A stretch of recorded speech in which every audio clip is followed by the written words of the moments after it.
Ang aking asawa po ay isang seaman. Talagang nire-require po sila ng kanilang medical examination taon-taon. Lately na lang po na ni-require po sila na examination nila para sa Hepa B. At na-surprise po kami nang nalaman namin na reactive po pala sa kanya ang Hepa B. Nag-second opinion po kami sa ibang doktor and then sinabi na wala nang kagalingan ang Hepa B.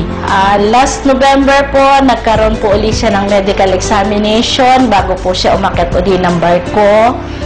And then sa amin pong pagtataka, bakit po kami pabalik-balik na pinababalik ng doktor at 3 beses po ulit siyang kinuna ng dugo. At nang tinanong namin po ang doktor kung bakit, sinabi po sa amin na non-reactive na yung kanyang Hepa B. Tinanong po kami ng doktor kung anong tinitake niya.